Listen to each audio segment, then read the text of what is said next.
Growing up, my father always told me I was a follower, not a leader.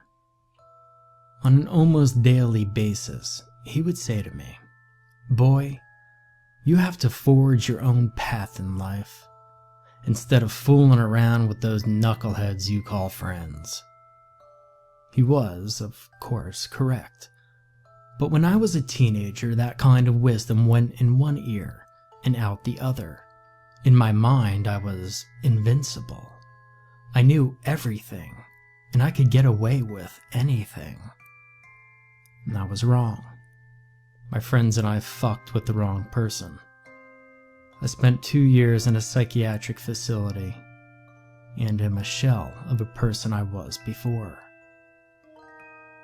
In high school, I fell in with the wrong group of friends. We were a merry band of burnouts, jocks, and assholes. We all played junior varsity football our freshman and sophomore years of that school. We clowned around during school, smoked weed before practice, and never saw the field during games.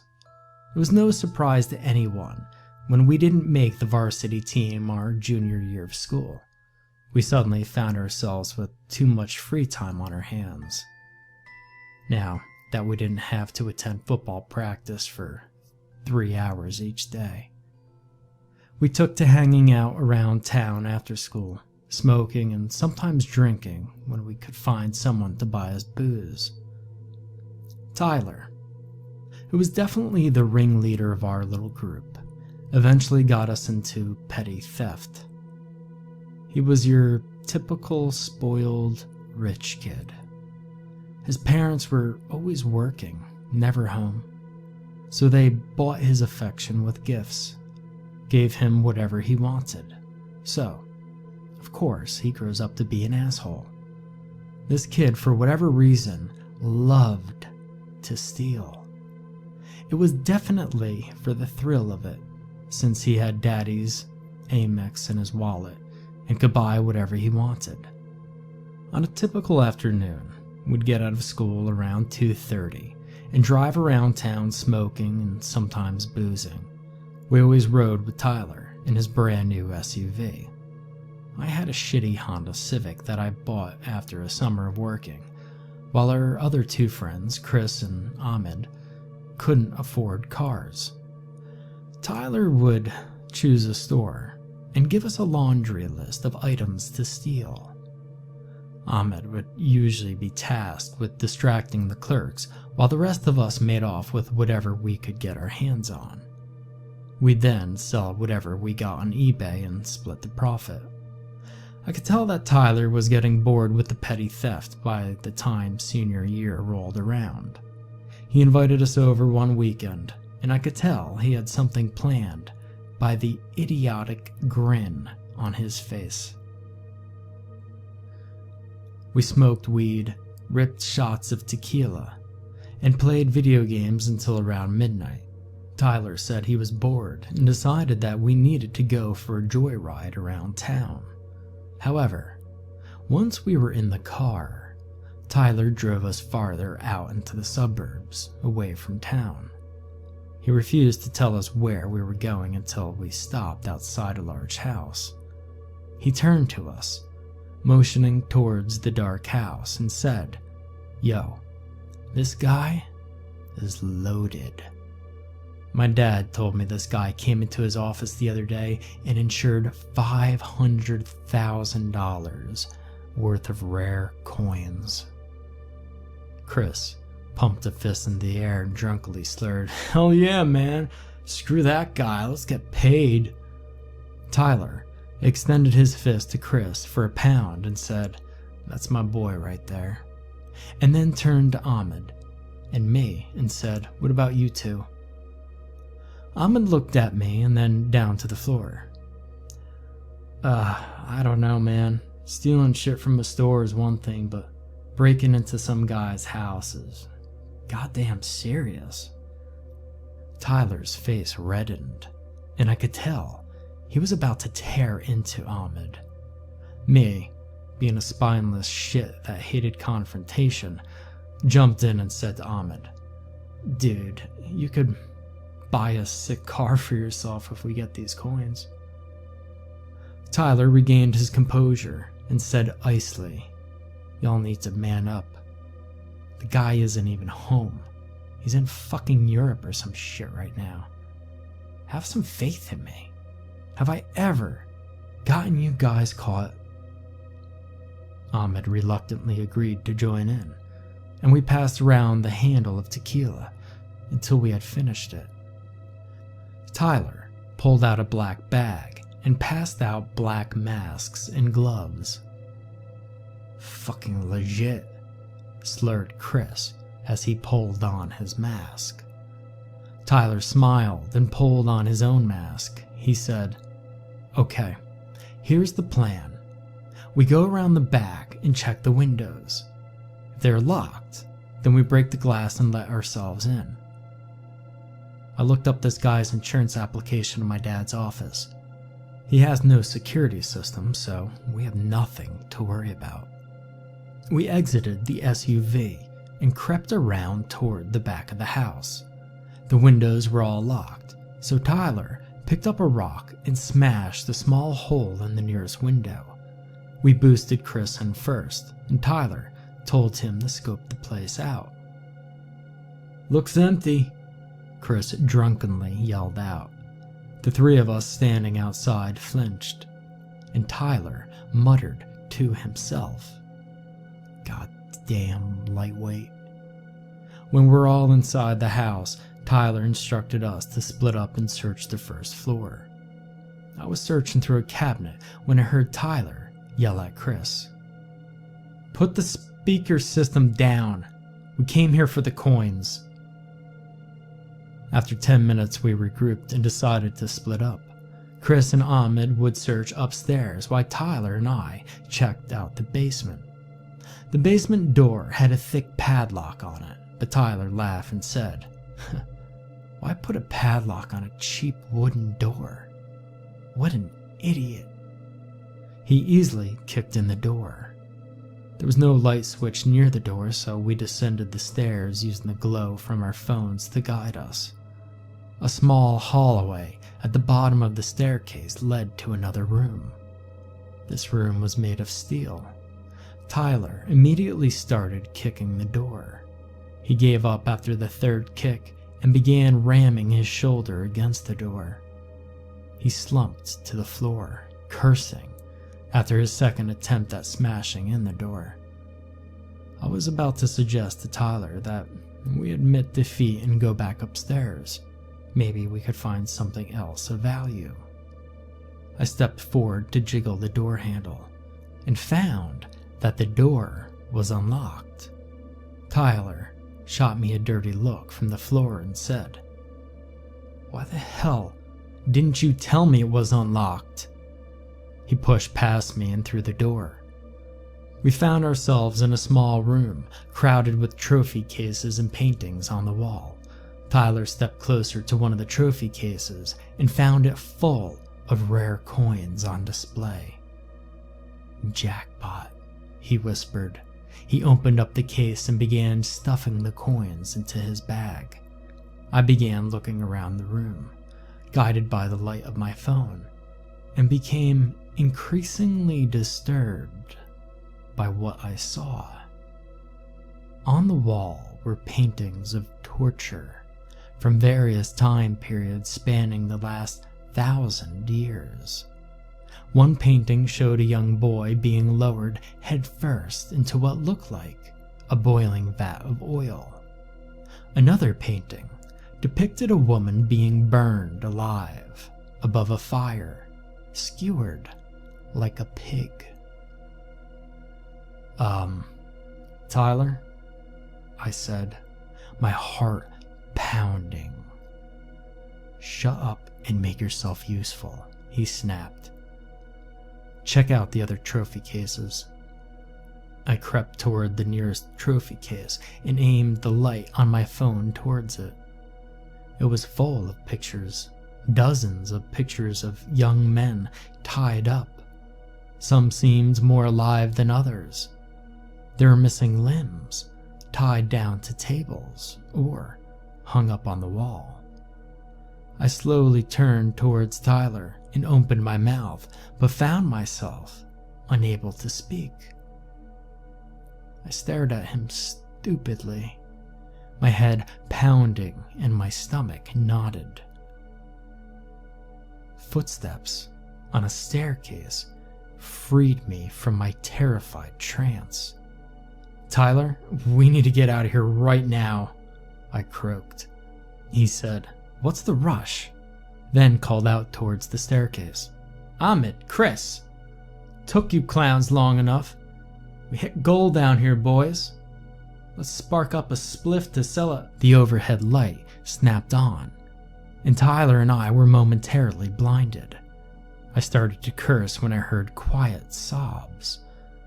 I opened my eyes and saw a large, overweight man standing behind Ahmed and Chris. Chris's face was covered in blood, and I saw that he no longer had his eyes. Dark, empty sockets looked out upon the room. Tyler straightened up and screamed, "Who the fuck are you? Step back or I'll fuck you up." The fat man pushed Ahmed towards us, put his hand around Chris's shoulder, and said, "Chris, why don't you tell your young friend here what happens to boys who disrespect me?" Chris opened his mouth and made a strange gargling sound. Blood dripped out of his mouth. Ahmed, tears running down his face, whispered to us. He cut out Chris's tongue and eyes. The fat man, eyes glinting, laughed deeply and said, "Ahmed is correct, but I think we can all agree that Chris is much better behaved now." He patted Chris on the head, tousled his hair, and said, "Now, which one of you can explain what nice young men like yourself are doing in my home at this time of night?" Tyler took a step towards the man, raising his fists, and said, "You have no idea who you're messing with." And the fat man chuckled, causing his jowls to jiggle, and raised a pistol. Tyler paused for a moment, contemplating the gun in the man's hand. "No way. You can't touch me. My father is a powerful man," said Tyler. The fat man laughed again, put the gun to the back of Chris's head, and pulled the trigger. Brains and bits of skull showered Tyler.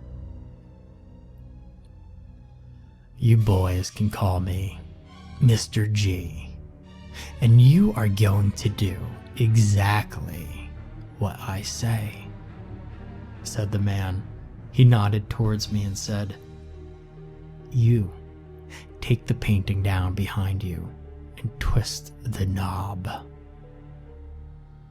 I did as he instructed, and a secret door in the wall opened, revealing a large circular room behind it. "Move along now," said the man cheerfully. The three of us slowly moved into the room with the fat man not far behind. In the center stood a stainless steel surgical table. The periphery of the room was filled with a variety of torture devices that looked straight out of the Dark Ages. I recognized a torture rack, a Judas cradle, an Iron Maiden, and a large vat sitting over a propane burner. On a wooden table, there appeared to be a wide variety of knives, hammers, scalpels, and saws. Mr. G put his left hand into his pocket and pulled out a black plastic comb. He combed back his dark, greasy hair while still pointing the gun at Tyler. "Where do we go from here?" he mused aloud as he placed the comb back into his pocket. He continued, "Tyler, Only one of you will be allowed to leave my house tonight. Who should it be? A dark spot began to grow on Tyler's crotch. The smell of urine filled the large room. Tyler pointed a trembling hand towards Ahmed and me and said with a quivering voice, "This was all their idea. They dragged me into this whole thing, I swear." Mr. G's brow furrowed, as if he were seriously considering Tyler's words. He smiled at Tyler and said, "I believe you, Tyler. But the only way you can leave is if you help me tie up your friends. There is some rope over there on the wooden table." A look of relief came upon Tyler's face, and he smiled at Ahmed and me. He shouted out, "Whatever you say, Mr. G," as he quickly scampered over to the table to retrieve the rope. "Good. Now bring it back to me, my boy," said Mr. G. He turned to Ahmed and me and winked.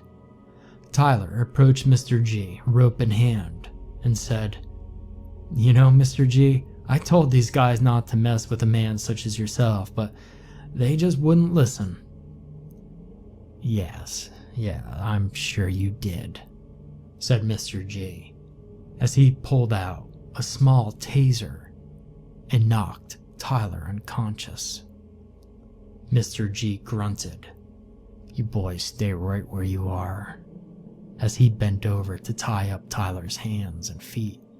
He then dragged Tyler's limp body over toward the large vat and hoisted Tyler into it.